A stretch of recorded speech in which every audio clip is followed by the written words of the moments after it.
boys and girls, it's Miss Matthew, your librarian. Today I'm going to read you a real cute story called Arthur's April Fool. And this is by Marc Brown. It's a whole series of these Arthur books. And they're always very cute. Arthur's April Fool. It was the last day of March. The joke shop was full of people getting ready for April Fool's Day. Arthur and Buster tried out everything. Buster bought sneezing powder. Arthur got a fake telescope that gave whoever looked through it a black eye. But Arthur didn't feel like playing jokes. He kept thinking about Binky Barnes. "Who is Binky Barnes?" asked Buster. "Picture King Kong. Now double it," said Arthur. "He keeps threatening to punch me out."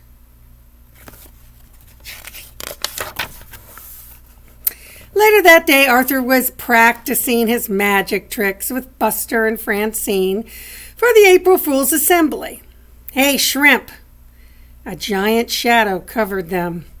"I'll show you a trick," said Binky Barnes. He grabbed Arthur's favorite pen and put it in his pocket. "Now you see it, now you don't," said Binky. "Hey, watch it," said Arthur, trying to look brave. "Why didn't you make me?" said Binky, and walked away. "Pick on someone your own size," called Francine, "like Godzilla." "Wow," said Buster, "you were right. He's going to pulverize you."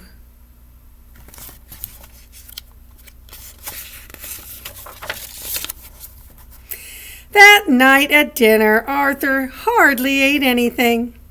He didn't finish his cheeseburger. He didn't even want any chocolate ice cream pie. "What's the matter with Arthur?" asked his father.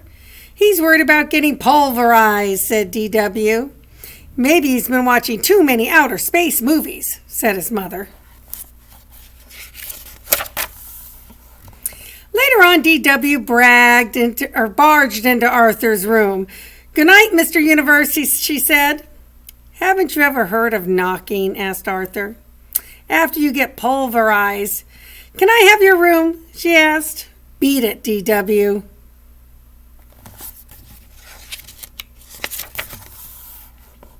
When Arthur finally fell asleep, he had nightmares.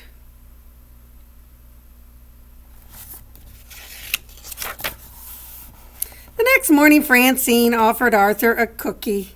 "Yuck," said Arthur. "This tastes like soap and toothpaste." "April Fools," laughed Francine. But Arthur was too worried to laugh. "I'll never remember my magic tricks for the assembly," he said. "Calm down," said Buster. "I'll be your assistant. I'll help if you get stuck." Arthur felt better. He could count on Buster. But just before the assembly, Buster got caught putting sneezing powder on Mr. Ratburn's desk. Instead of going to the assembly, Buster went to the principal's office.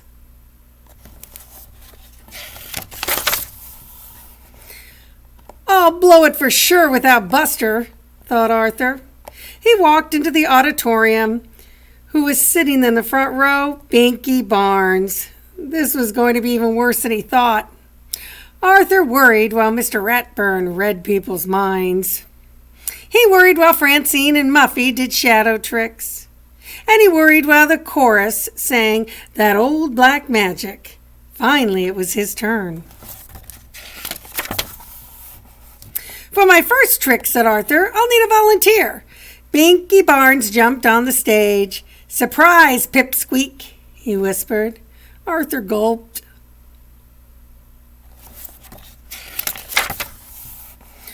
Arthur asked Binky Barnes to tear up a sheet of paper and put it in the magic hat. He said the magic words and waved his magic wand to make the paper whole again. But rabbits came out instead. Everyone laughed.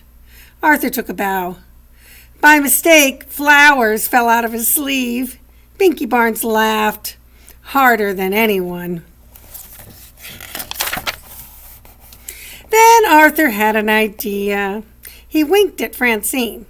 For my next trick, I will saw this young man in half. Binky stopped laughing and took a step back. My saw, please, said Arthur. Binky turned pale.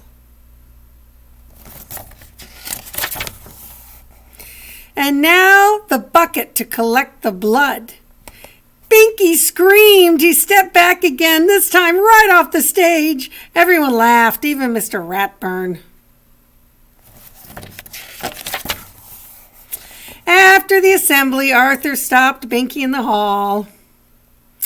What's the matter, Binky? You left before I could show you my best trick. No thanks, said Binky Barnes. Are you sure? I'll let you see things you've never seen before, said Arthur. Really? Said Binky. He grabbed the telescope and pointed it at Francine. Oh, I don't see anything. Of course not, said Arthur. You have to know the secret words. Tell me, said Binky. I can't, Arthur explained. They're so secret I have to write them down backwards. Do you have a pen? Sure, here, said Binky. Arthur wrote the words. Now go home, hold the paper up to the mirror, and you'll be able to read the secret words. Thanks, twerp, said Binky as he ran out the door. Boy, that's your best trick yet, said Buster. You didn't get pulverized and you made Binky Barnes disappear. What did you write? Asked Francine. April Fool. Look at his eyes. He got the black around his eyes from the trick telescope, huh? Now, wasn't that a cute story? Well, April Fools to you. And until I see you again, keep reading.